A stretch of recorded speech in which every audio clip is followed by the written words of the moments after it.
नमस्कार सभी को।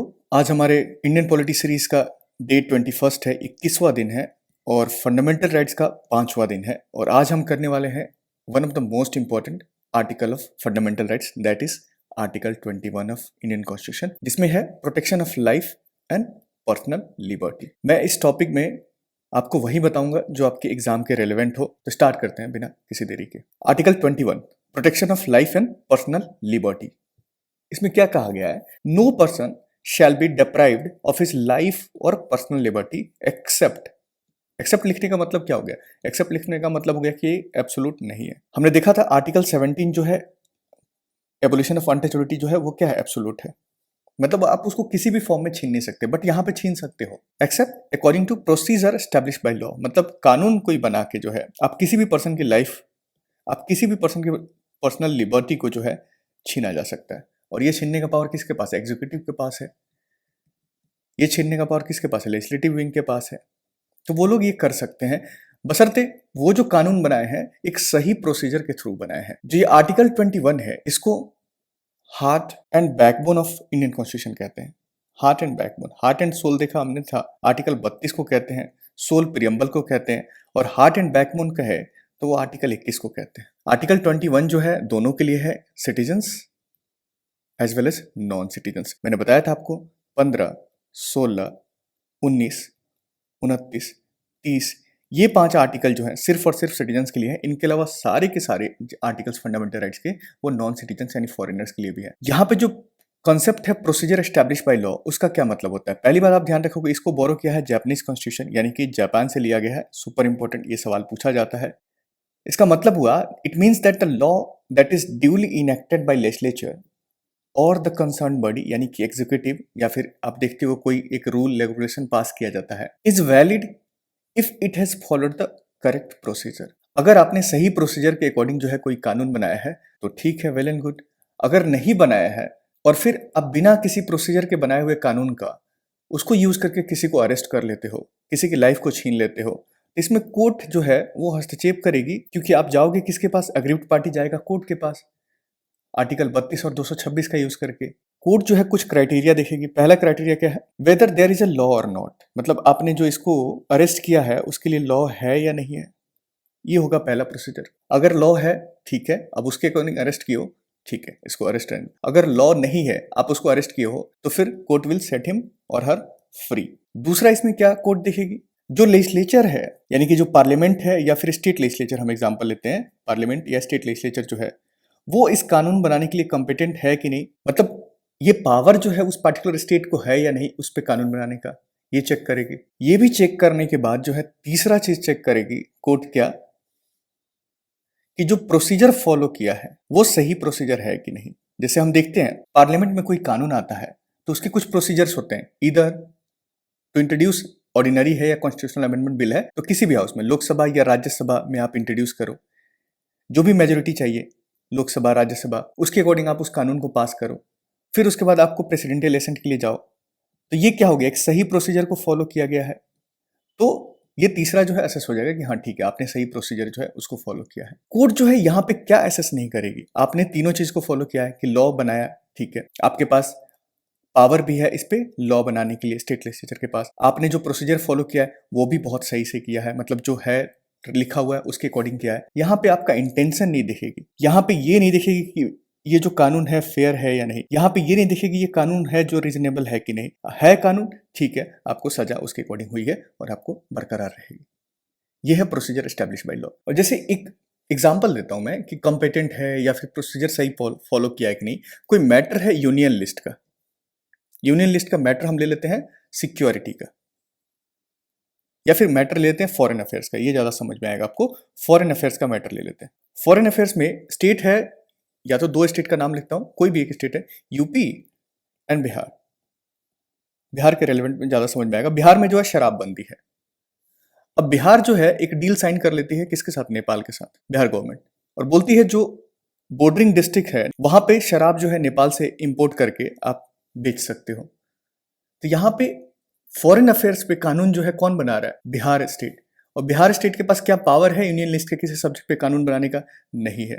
तो यहाँ पे आपने सही प्रोसीजर या फिर आपके पास कॉम्पिटेंट नहीं है, आप उसके समक्ष नहीं हो कि आप बना सको, बट फिर भी आपने बना दिया, तो कोर्ट तो यहाँ पे ऐसे ही खारिज कर देगी। तो ये मतलब हुआ कि आपने सही प्रोसीजर फॉलो नहीं किया। ये जो प्रोसीजर एस्टैब्लिश बाय लॉ है, इसमें सबसे बड़ी कमी क्या है कि ये जो है ये असेस नहीं करती है कि जो लॉ बनाया गया है पार्लियामेंट द्वारा या स्टेट लेजिस्लेचर द्वारा, ये फेयर है कि नहीं, जस्ट है कि नहीं, या नॉट आर्बिट्ररी यानी कि रीजनेबल है कि नहीं। तो लॉ जो है वैलिड होगा चाहे वो इसको प्रिंसिपल ऑफ जस्टिस को फॉलो कर रहा है नहीं कर रहा है, डजेंट मैटर। आपने लॉ बनाया है और सही प्रोसीजर से लॉ बनाया है, तो आप किसी को भी उसकी लाइफ जो है, उसकी पर्सनल लिबर्टी जो है उसको छीन सकते हो। लेकिन सुप्रीम कोर्ट जो है बाद में इसमें हस्तक्षेप करती है और एक नया कॉन्सेप्ट इमर्ज होकर आता है जो कि अमेरिका में मेनली फॉलो होता है, that is due process of law. Due process of law क्या है? इसमें चौथा प्रोसीजर जो है वो कोर्ट असेस करेगी। तीन तो देखा हमने कि लॉ वैलिड है या नहीं, कंपेटेंट है कि नहीं, और तीसरा देखा था हमने कि सही प्रोसीजर फॉलो किया है कि नहीं। लेकिन ड्यू प्रोसेस ऑफ लॉ में इन तीनों के अलावा चौथा जो है इसमें एंट्री मारेगा कि जो लॉ बनाया गया है, इज दैट लॉ फेयर और not, is that law reasonable और नॉट। तो ये कॉन्सेप्ट अगर फॉलो कर रही है जो बना पार्लियामेंट या स्टेट लेजिस्लेचर जो कानून बना रही है, तो इस केस में जो है आपका due process of law concept आ जाता है। तो due process of law, procedure establish by law, ये दोनों जो है आर्टिकल 21 के पार्ट हैं। और ड्यू प्रोसेस ऑफ लॉ में सीधा चेक होता है कि ये फेयर है कि नहीं ये कानून। ये सुपर इंपॉर्टेंट है, ये ध्यान रखिएगा। तो ड्यू प्रोसेस ऑफ लॉ क्या होगा? प्रोसीजर एस्टैब्लिश बाय लॉ, यानी कि प्रोसीजर जो एस्टैब्लिश किया आपने लॉ से। तीन, the procedure should be fair and just and not arbitrary. Arbitrary action क्या होता है? If you describe an action, rule or law decision as arbitrary, you think that it is not based on any principle, plan or system, it often seems unfair. मतलब कि आपने बस ले लिया decision, आप डिस्क्राइब नहीं कर पा रहे हो, बता नहीं पा रहे हो कि क्यों लिया है, कैसे लिया है, क्या ये चीज फेयर था लेना या नहीं देना था, बस मेरा मन किया मैंने ले लिया। ये होता है arbitrary action. Thus, due process protect the individual against the arbitrary action of both executive as well as legislature। और जो प्रोसीजर established by law है वो जो है एग्जीक्यूटिव एक्शन पे जो है वो प्रोटेक्शन प्रोवाइड करती है। ये भी ध्यान रखिए, एग्जीक्यूटिव और ड्यू प्रोसेस ऑफ लॉ दोनों, कि जो आप कानून बना रहे हो that should be fair and that should be reasonable. अगर ये फेयर नहीं है, रीजनेबल नहीं है, तो वो प्रोसीजर एस्टैब्लिश बाय लॉ में आ जाएगा। अगर ये फेयर है, रीजनेबल है, तो ड्यू प्रोसेस ऑफ लॉ में आ जाएगा। अब है आर्टिकल 21। आर्टिकल 21 जो है इसमें जो सिंबल आपने लिख दिया कि protection of life and personal liberty, लेकिन इसमें है क्या? ऐसे किस किस चीजों का प्रोटेक्शन आप दोगे या फिर कोर्ट जो है प्रोटेक्शन देगी? कोर्ट ने जो इसको फर्दर जो है बहुत एक्सपेंशन किया है। जो राइट टू लाइफ का मतलब है, इसका ये कहती है not merely confined, right to life जो है not merely confined to animal existence और सर्वाइवल, लेकिन जो रह रहा है, but it includes within its ambit the right to live with human dignity and meaningful life. आप एक डिग्निफाइड लाइफ जियो, आप एक मीनिंगफुल लाइफ जियो, उसका मतलब होता है article 21।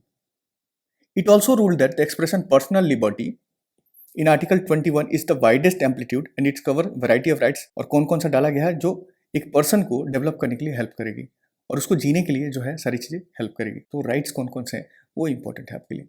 Supreme court declared the following right as the part of article 21। आपसे सीधा सरल सवाल कैसे पूछा जाता है? जैसे आपको सवाल दे देगा राइट टू प्राइवेसी जो है वो कौन से आर्टिकल के अंदर जो है वो मेंशन है नहीं है।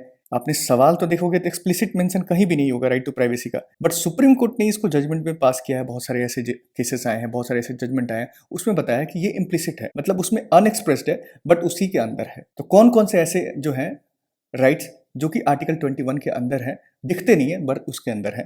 तो उसमें है right to live with human dignity, dignified life जीना, right to decent environment. Decent environment का मतलब क्या होगा? Pollution free environment, protection against hazardous industries, ये सब कुछ क्या है आपका राइट टू लाइफ के अंदर एक पार्ट है। राइट टू लाइवलीहुड, लाइवलीहुड मतलब कि आपको जीने गुजर बसर करने के लिए कुछ ना कुछ होना चाहिए। राइट टू प्राइवेसी जो सबसे ज्यादा पूछा जाता है, ये आया था 2017 में केएस पुत्तस्वामी जजमेंट में। सुप्रीम कोर्ट ने ये बोला कि ये जो है आर्टिकल 21 का पार्ट है। राइट टू शेल्टर, आपका घर होना चाहिए। राइट टू हेल्थ, उसके बाद आता है right to free education up to 14 years of age. In fact इसको आर्टिकल 21A में सेपरेटली डाला गया, ये इतना इंपॉर्टेंट था। Right to free legal aid, अगर आपके पास पैसे नहीं है और आपके ऊपर जो है कोई चार्जेस लगा हुआ है तो आप जो है फ्रीली सरकार जो है प्रोवाइड कराएगी किसी वकील को कि वो आपको हेल्प करे। राइट अगेंस्ट सॉलिटरी कन्फाइनमेंट, किसी को जेल में बंद कर देना, सारी चीजें। हैंड कफिंग, जैसे आप देखते हो कि फिल्म में जो होता है कि वो हैंड कफ पहना कर ले जाते हैं, तो ये सब नहीं अलाउड है। राइट टू स्पीडी ट्रायल, कोई ट्रायल जो है आपका नहीं हो रहा है तो ये भी क्या है कि उसको जल्दी से कराए ताकि आप उस सब चीज़ों से फ्री हो जाओ, ताकि आपके दिमाग पे, आपके लाइफ पे असर ना पड़े। तो जो भी ऐसा राइट जो है आप उसको एग्जाम में अगर देखते हो तो ये जो है आप रिलेट कर सकते हो कि यह मेरे लाइफ से रिलेटेड है या नहीं है। अगर है तो वो आर्टिकल 21 में आ जाएगा। राइट अगेंस्ट इनह्यूमन ट्रीटमेंट, किसी के साथ आप जैसे कि बैठा के उसको मजदूरी करवा रहे हो, बॉन्डेड लेबर, पहले हमने देखा है कि स्लेवरी होता था, गुलाम होते थे लोग। Right against delayed execution, right to travel abroad, ये सारी चीजें ध्यान रखें। राइट टू ट्रेवल अब्रॉड जो है मेनका गांधी केस में इसको आर्टिकल 21 में डाला गया था। और राइट टू इंटरनल मूवमेंट, यानी कि भारत में अगर घूमना है आपको इंटरनल मूवमेंट, तो ये आर्टिकल 19 का पार्ट है, ये भी ध्यान रखिएगा। राइट अगेंस्ट बॉन्डेड लेबर, पता है मैंने बॉन्डेड लेबर किसी से बंधुआ मजदूरी करवा रहे हो, पहले लोग कराते थे। राइट अगेंस्ट कस्टडियल हरासमेंट, जैसे पुलिस कस्टडी में डाल के आप उसको जो है टॉर्चर कर रहे हो, ये भी अलाउड नहीं है। Right to emergency medical aid, right to timely medical treatment in government hospital. Emergency medical aid में अगर आपके पास पैसे है तो प्राइवेट हॉस्पिटल में जाओ, और चाहे बेड खाली है या नहीं है तो आपको इमरजेंसी वार्ड में शिफ्ट कर दिया जाता है, क्योंकि इमरजेंसी है। गवर्नमेंट हॉस्पिटल में जैसे आप देखोगे जो एम्स है हमारा, एम्स में जो होता है कि वो ट्रॉमा सेंटर है, तो वहाँ पे लोग जो है इमरजेंसी में आते हैं। वैसे तो एम्स में अगर आपको नंबर लेना हो तो महीना, 2 महीना, 3 महीना लाइन में लगना पड़ता है, लेकिन इमरजेंसी है तो आप गवर्नमेंट हॉस्पिटल में जा रहे हो तो आपको जो है उस टाइम पे एड प्रोवाइड कराया जाएगा। Right not to be driven out of state, आपको कोई अपने राज्य से बाहर निकाल रहा है तो ये सब नहीं कर सकता। राइट टू फेयर ट्रायल, एक फेयर ट्रायल होना चाहिए अगर आप कोर्ट ट्रायल हो रहा है, कुछ भी हो रहा है तो। Right of prisoners to have necessities of life, जो प्रिजनर्स हैं जेल में है उसकी भी अपनी कुछ रिक्वायरमेंट्स होती है, नीड्स होती है। ऐसा नहीं है कि आप उसको जेल में डाल दिए हो तो आप उसको कुछ नहीं दोगे, जो उसकी बेसिक रिक्वायरमेंट्स हैं उसको दो। ये नहीं कि कल को बोले मुझे फोन चाहिए, टीवी चाहिए, तो नहीं। बेसिक नेसेसिटीज ऑफ लाइफ जैसे खाने, गुजर बसर करने के लिए कपड़े वगैरह, तो ये सब मिलना चाहिए उसको। Right of women to be treated with decency and dignity, women को भी एक डिसेंट ट्रीटमेंट, एक डिग्निफाइड ट्रीटमेंट जो है उनका अपना राइट है। राइट अगेंस्ट पब्लिक हैंगिंग, जैसे पहले हम फिल्म में देखते थे या बहुत सारी चीजों में देखते हैं, जो ब्रिटिशर्स थे वो पब्लिक हैंगिंग करते थे, मतलब फांसी देते थे publicly. Right to road in hilly areas, right to hearing, आपकी सुनवाई हो, ये सारी चीजें भी क्या डाला आर्टिकल 21 में। ये सब कुछ जो है आप देखोगे इन अ वे इम्प्लिसिटली जो है कनेक्टेड है आर्टिकल 21 ऑफ इंडियन कॉन्स्टिट्यूशन से। मैं ये नहीं कर रहा हूँ आप सारे रट लो, जो जो इंपॉर्टेंट है वो आपको याद रखना पड़ेगा, क्योंकि एग्जाम में कभी कभी होता है आपको याद सब कुछ है लेकिन उस टाइम पे ब्लैंक हो जाते हो। ठीक है, तो जो इंपॉर्टेंट है वो उसका तो एमसीक्यूज भी मैंने तैयार कर दिया है, तो वो आपको याद है। Right to reputation, right of appeal for judgement of conviction, right to social and economic justice and empowerment. बस एक बार ये सारी चीजों को पढ़ लीजिएगा। राइट अगेंस्ट बार फीटर्स, ये सारी चीजें, बेड़िया जो ये सारी लगाते हैं कि हाँ हथकड़िया बेड़ियों में आपको बांध के रखते हैं लोग, फिल्म में देखते हैं हम सारी चीजें, ये रियल लाइफ में बहुत कम होता है या फिर नहीं होता है। अगर हो रहा है तो वो right to life and personal liberty का जो है उल्लंघन है। Right to appropriate life insurance policy जो है ये भी होना चाहिए। राइट टू स्लीप, आपको सोने का भी अधिकार है, और आप सपोज दैट कि आपने एक टाइम अलॉट किया 10 से 6 बजे, रात को 10 से 6, और उस बीच में 11 से 1 बजे तक जो है कोई आपके पड़ोस में अड़ोस में जो है डीजे बजा रहा है, तो अब जाहिर सी बात है अगर आपको परेशानी हो रही है तो आप जो है पुलिस को कंप्लेन कर सकते हो, और पुलिस जो है उस पर एक्शन लेगी, लेना ही पड़ेगा। Right to freedom from noise pollution, right to electricity, right to sustainable development, right to opportunity, right to family pension, ये सब कुछ क्या है आपका आर्टिकल 21 के अंदर है। जैसे हमारे पास राइट टू लाइफ है, जीने का अधिकार है, तो क्या हमको अगर कल को लगता है कि मुझे नहीं जीना है तो क्या सुसाइड करने का भी अधिकार है? सुसाइड करना जो है एक क्रिमिनल ऑफेंस माना जाता था। अगर आप मर गए तो वेल एंड गुड, सुसाइड कर रहे हो तो, लेकिन बच गए तो फिर भाई आपको जो है सजा होगी, जेल में लेकर जाएंगे। सोचो कितनी परेशानी होती होगी, एक तो मरने गया, बच गया, ऊपर से अब और टॉर्चर जो है वो सहना पड़ेगा। ये जो है आपको एक इम्प्रिजनमेंट था, आपको फाइन भी देना पड़ता था under section 309 of IPC, Indian penal code. बहुत सारे इंडिविजुअल्स, बहुत सारे एक्सपर्ट्स जो है इस पर क्वेश्चन करते हैं कि क्या कोई इंसान जो है सुसाइड अटेम्प्ट कर रहा है तो उसको पनिशमेंट देना जरूरी है या फिर उसकी काउंसलिंग करना ज़्यादा जरूरी है? तो सरकार को लगा, मतलब सरकार को बहुत लेट ये रियलाइज हुआ, तब एक एक्ट लेकर आती है, mental health care act of MHA 2017, mental health care act of 2017, ये ध्यान रखिएगा, mental health care act of 2017, जो कि लागू होता है, इंप्लीमेंट होता है 2018 से। ये जो है जो अटेम्प्ट टू कमिट सुसाइड है उसको जो है क्या कर दिया, इसको डीक्रिमिनलाइज कर दिया। मतलब अब आपको जो है पनिशमेंट नहीं होगी, तो फिर क्या होगा? हम ये मानेंगे, मेंटल हेल्थ केयर एक्ट बोलता है कि पर्सन जो है सुसाइड कर रहा है, हम ये मानेंगे कि वो एक सीवियर स्ट्रेस के थ्रू जो है वो गुजर रहा है, और ही और she shall not be subjected to any investigation और प्रोसिक्यूशन रेदर देन उसकी काउंसलिंग होगी। तो ये जो है अटेम्प्ट टू सुसाइड जो पहले आपका क्रिमिनल ऑफेंस था, अब जो है वो डीक्रिमिनलाइज कर दिया गया according to mental health care act of 2017, जो कि एक्ट में आया 2018। बस इतना ध्यान रखिए एग्जामिनेशन पॉइंट ऑफ व्यू से। दूसरा हमारा कि जैसे कि यूथेनेसिया कॉन्सेप्ट होता है। यूथेनेसिया क्या होता है कि डेलिबरेटली जानबूझ के किसी पर्सन की लाइफ जो है उसको खत्म कर देना, क्योंकि हमें दिख रहा है कि वो जिंदा है, जीवित है, तो वो ज्यादा सफर कर रहा है। तो ये काइंड ऑफ क्या होता है, मर्सी किलिंग होता है, कि हम उस पर तरस खा के उसको मार दे रहे हैं, कि वो इतना परेशान है अपनी दर्द से कि वो खुद ही कह रहा है कि मुझे मार दो। लेकिन हमारे यहाँ ऐसा कानून नहीं है।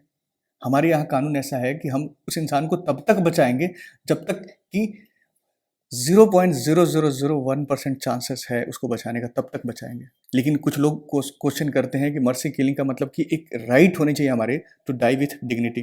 जैसे लिव विथ डिग्निटी है, तो एक डाई विथ डिग्निटी का कॉन्सेप्ट होना चाहिए। दो कॉन्सेप्ट होता है हमारा, पैसिव यूथेनेसिया होता है और एक्टिव यूथेनेसिया होता है। पैसिव मतलब कि जो लाइफ सपोर्ट, यानी कि हम ब्लड, पानी वगैरह ये सारी चीज़ें चढ़ा रहे हैं, या फिर उसको ग्लूकोज चढ़ रहा है, या फिर उसको जो उसी के थ्रू मेडिसिन वगैरह दे रहे हैं हम पानी के थ्रू, उस केस में क्या करेंगे, हम ये जो लाइफ सपोर्ट दे रहे हैं बाहर से उसको काट देंगे।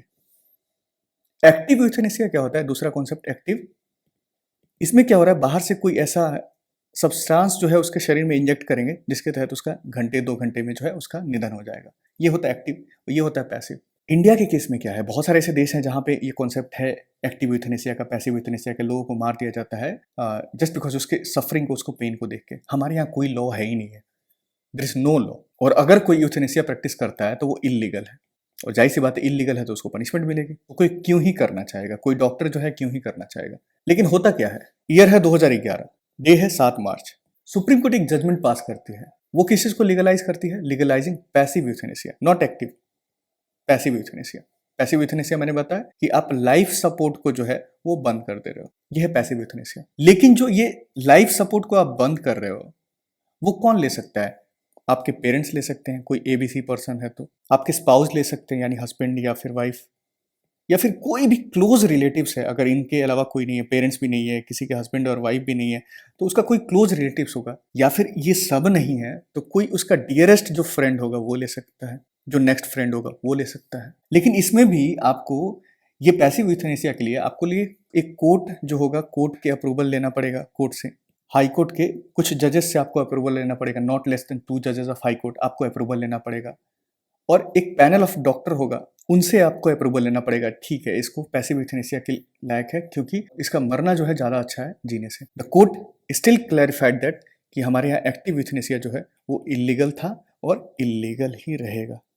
तो पैसिव यूथेनेसिया जो है कोर्ट अलाउ करती है कि आप जजेस के कुछ परमिशन लो, हाई कोर्ट के, नॉट लेस देन 2 जजेस, और एक टीम होगा मेडिकल एक्सपर्ट्स का जिसमें न्यूरोलॉजिस्ट होंगे, एक फिजिशियन होगा, एक साइकेट्रिस्ट होगा, वो ये जो है कंसेंट देंगे कि ठीक है आप पैसिव यूथेनेसिया जो है पेशेंट पे आप लगा सकते हो। और जो ये पैसिव यूथेनेसिया का केस है, इसके लिए फेमस जो केस है अरुणा शानबॉग केस, अरुणा शानबॉग केस, ये ध्यान रखिएगा 2011। अब ये देखो, ये फोटो जो है आपको क्लियर कर देगा ये क्या है, एक्टिव यूथेनेसिया, बाहर से कुछ आप इंजेक्ट कर रहे हो किसी को मारने के लिए। और ये क्या है, पैसिव यूथेनेसिया, जो लाइफ सपोर्ट है उसको हम खत्म कर दे रहे हैं, काट दे रहे हैं। अब इन सब पे आधारित कुछ क्वेश्चन करते हैं, आपके जो डाउट होंगे वो यहाँ पे क्लियर हो जाएंगे। सबसे पहला है, which article of constitution of India republic relates to the protection of life and personal liberty. तो ये किस में है, article 21 of Indian constitution, article 21, protection of life and personal liberty. In the context of polity, which one of the following would you accept as the most appropriate definition of liberty. Liberty का जो है most appropriate definition क्या होगा, protection against the tyranny of political rulers, absence of restraint, opportunity to do whatever one likes, मतलब अगर ये तो हो जाएगा तो ये तो बहुत ही बेकार चीज़ है। Opportunity to develop oneself fully, अगर आपके पास अपॉर्चुनिटी ना हो अपने आप को डेवलप करने का, अपने आप को अच्छा करने का, तो फिर आप कैसे, आपको लिबर्टी नहीं है फिर। तो यहाँ पे जो मोस्ट अप्रोप्रिएट डेफिनेशन है वो है opportunity to develop oneself fully. Which article of Indian constitution protects person right to travel abroad. तो travelling abroad article 21 of Indian constitution, और travelling in India article 19 of Indian constitution. Article 20 में हमने देखा था कि आपको 3 protection मिलते हैं कन्विक्ट को, no ex post facto law, no double jeopardy और no self incrimination.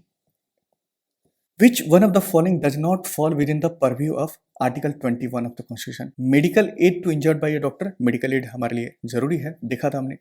Sexual harassment of women at work place, ये इसमें फॉल करता है, अगर आप करोगे तो उसको उल्लंघन हो रहा है। Pollution of the quality of water, आपको पॉल्यूशन फ्री वाटर जो है ये मिलना चाहिए, या फिर एयर जो है। कैपिटल पनिशमेंट जो है ये इसका पार्ट नहीं है। किसका? आर्टिकल 21। जो हमारा यहाँ पे केस है, ये सबसे ज़्यादा पूछा जाता है, sexual harassment of women at work place. इसको विशाखा गाइडलाइंस भी कहते हैं, और ये जो है गाइडलाइंस प्रोवाइड किया था सुप्रीम कोर्ट ने Vishakha versus state of Rajasthan. जो वर्क प्लेस पे वुमेन काम करें उनके प्रोटेक्शन का बहुत ज़रूरी है, और ये 1997 में पास हुआ था सुप्रीम कोर्ट द्वारा, Vishakha versus state of Rajasthan, और इसको विशाखा गाइडलाइंस कहते हैं। सिंपल सरल सवाल पूछता है आपसे कि विशाखा गाइडलाइंस का संबंध जो है किससे है? तो protection of women at work place. और ये पॉल्यूशन फ्री वाटर और एयर का जो है एक केस आया था, जिसका नाम था Subhash Kumar versus state of Bihar, और ये केस आया था 1991 में, 1991 में सुप्रीम कोर्ट में। इन विच आर्टिकल, देखो कितना सरल सवाल पूछता है ड्यू प्रोसेस ऑफ लॉ से। In which article of Indian constitution doctrine of due process of law is included? Article 21। Due process of law और प्रोसीजर एस्टैब्लिश बाय लॉ, ये दोनों को दोनों जो है किसमें? आर्टिकल 21 में mention. In essence what does due process of law mean? ये सवाल जो है आपको यूपीएससी के 2023 में पूछा गया है। तो ड्यू प्रोसेस ऑफ लॉ का मतलब क्या हुआ? The principle of natural justice, the procedure establish by law, ये तो अलग कॉन्सेप्ट है जिसको हमने जापान से बोरो किया है। Fair application of law, equality before law, ये आपको आर्टिकल 14 में है। तो फेयर एप्लीकेशन ऑफ लॉ, कोई भी आप लॉ बना रहे हो that should be fair, just and reasonable, वो था क्या? Due process of law. C option सही हो जाएगा। Under which article of Indian constitution supreme court of India place the right to privacy? तो राइट टू प्राइवेसी जो है article 21 में डाला गया है, K S. Puttaswamy judgement 2017, article 21 में डाला गया है, ध्यान रखिएगा। Which article of constitution of India safeguards one right to marry the person of one's choice? आपको किसी से शादी करनी है तो इसमें जाहिर सी बात है, अगर आपको शादी नहीं करने दिया जा रहा है किसी पर्टिकुलर इंसान से, आपके घर वाले रोक रहे हैं या फिर उनके घर वाले रोक रहे हैं या फिर आपको समाज रोक रहा है, तो इसमें किसको परेशानी हो रही है? आपके लाइफ को। तो ये भी कहाँ जाएगा? 21 में जाएगा। और इनफैक्ट ये जो केस आया था एक Lata Singh versus state of UP, 2006 का केस था, जिसमें सुप्रीम कोर्ट ये कहती है कि राइट टू मैरी जो है हमारा राइट टू लाइफ के अंदर है। एक और केस आया था इससे रिलेटेड, हदिया मैरिज केस 2017। यहां पे सुप्रीम कोर्ट ये कहती है कि आप right to convert and choose partner, जैसे कोई मुस्लिम लड़की है वो कन्वर्ट होकर हिंदू में और हिंदू लड़के से शादी कर रही है, तो वो उसके पास राइट है। Under which article? Article 21 of Indian constitution, ये ध्यान रखिएगा। Consider the following statements. The constitution of India defines its structure, यानी कि basic structure, in terms of federalism, secularism, fundamental rights and democracy. दो ये पार्ट हैं, federalism हो गया, सेकुलरिज्म हो गया, फंडामेंटल राइट्स के कुछ पार्ट, और डेमोक्रेसी जो है बेसिक स्ट्रक्चर। लेकिन क्या संविधान ने डिफाइन किया है? नहीं। संविधान में डिफाइन किया होता तो 1950 में ही होता, बट बेसिक स्ट्रक्चर का जन्म कब हुआ? 1973 में। तो यहाँ पे ये गलत स्टेटमेंट है। दूसरा statement, the constitution of India provides for judicial review to safeguard the liberties and preserve the ideals on which the constitution is based. देखो, संविधान ने जो है वो जुडिशियल रिव्यू का पावर नहीं दिया है। क्यों देगा संविधान? शुरुआत में सुप्रीम कोर्ट जो है बाद में जुडिशियल रिव्यू का पावर जो है वो इम्प्लिसिट वे में निकाल लेती है कभी कभी आर्टिकल 13 से, कि आर्टिकल 13 जो है उसमें लिखा गया है कि कोई भी लॉ जो है इनकंसिस्टेंट है या फिर डेरोगेशन है फंडामेंटल राइट्स का, तो उसको खारिज कर दिया जाएगा। मतलब यहाँ पे खारिज कौन करेगा? तो ये जुडिशियल रिव्यू का पावर जो है आर्टिकल 13 में इम्प्लिसिट वे में सुप्रीम कोर्ट वहाँ से निकालती है। तो ये भी कॉन्स्टिट्यूशन में जो है मेंशन नहीं है। तो यहाँ पे डी ऑप्शन जो होगा वो सही हो जाएगा, none of the above. Custodian of the constitution किसको कहा जाता है? भारत के संविधान का संरक्षक कौन है? तो ये हमारे सुप्रीम कोर्ट ऑफ इंडिया है। Which one of the following rights is available under Article 19 subclause 1 subclause D read with Article 21? तो राइट टू ट्रेवल अब्रॉड नहीं, बट 19 में क्या है? फ्रीडम ऑफ मूवमेंट है आपका, ठीक है, मैं समझा रहा हूँ बस आपको समझाने के लिए। 19 में क्या है? Freedom of movement. लेकिन क्या होता है, जैसे देखते होगे फिल्म में भी देखते होगे, काइंड ऑफ बॉडीगार्ड मूवी जो आई थी, बॉडीगार्ड मूवी में देखोगे करीना कपूर के पीछे सलमान खान जो हमेशा खड़ा रह रहा है, कभी उसके टॉयलेट में भी चला जा रहा है, मतलब दो वो कॉमेडी क्रिएट करने के लिए उसके क्लास में भी खड़ा रह रहा है। तो वो कर क्या रहा है? जो करीना कपूर है उसकी प्राइवेसी का उल्लंघन हो रहा है वहाँ पे, कि उसकी अपनी जो प्राइवेट लाइफ है उसमें भी ये घुसे जा रहा है। नो डाउट वो अलग चीज़ है कि उसके लाइफ को खतरा है, इस वजह से उसको रखा गया है। तो यहाँ पे उसके फ्रीडम ऑफ मूवमेंट में जो है, उस फ्रीडम ऑफ मूवमेंट में जो है उसके प्राइवेसी का उल्लंघन हो रहा है, जस्ट बिकॉज कि उसका बॉडीगार्ड जो है हमेशा इर्द गिर्द जो है उसके साथ ही रहता है। तो यहाँ पे राइट टू प्राइवेसी हो जाएगा, क्योंकि आर्टिकल 21 में हमारा राइट टू प्राइवेसी भी है और यहाँ पे उसके मूवमेंट के प्राइवेसी का उल्लंघन हो रहा है। Which of the following has been recognised as a fundamental rights by the supreme court of India? तो right to travel abroad article 21 के अंदर है, राइट टू शेल्टर आर्टिकल 21 के अंदर है, right to equal pay for equal work जो है ये सुप्रीम कोर्ट ने आर्टिकल 14 और आर्टिकल 16 के अंतर्गत बताया था। 14 में क्या है? इक्वल प्रोटेक्शन ऑफ लॉ या फिर इक्वलिटी बिफोर लॉ। तो जो भी इक्वलिटी बिफोर लॉ का मतलब हो गया, कभी कभी आप देखते हो ए पर्सन जो है मेल है और फीमेल दोनों एक ही काम कर रहे हैं, बट दोनों की सैलरी जो है डिफरेंट होती है। तो यहाँ पे क्या है, डिस्क्रिमिनेशन कर रहे हो आप किस आधार पे? किसी को रोजगार दिए हो तो आप जेंडर के आधार पर डिस्क्रिमिनेशन जो कर रहे हो, ये आर्टिकल 16 में आपको प्रोटेक्शन मिला हुआ है। तो यहाँ पे equal pay for equal work जो है आर्टिकल 14 और आर्टिकल 16 के अंतर्गत जो है सुप्रीम कोर्ट ने उसको इम्प्लिसिट वे में निकाल कर ये जजमेंट पास किया था। और ये जजमेंट जो था equal pay for equal work, ये जजमेंट दिया था Randhir Singh versus union of India 1982 1982 में, जब इंदिरा गांधी की सरकार थी। आज दो सवाल आपके लिए हैं और सवाल मैं पढ़ देता हूँ। Writ of prohibition is an order issued by supreme court और हाई कोर्ट टू।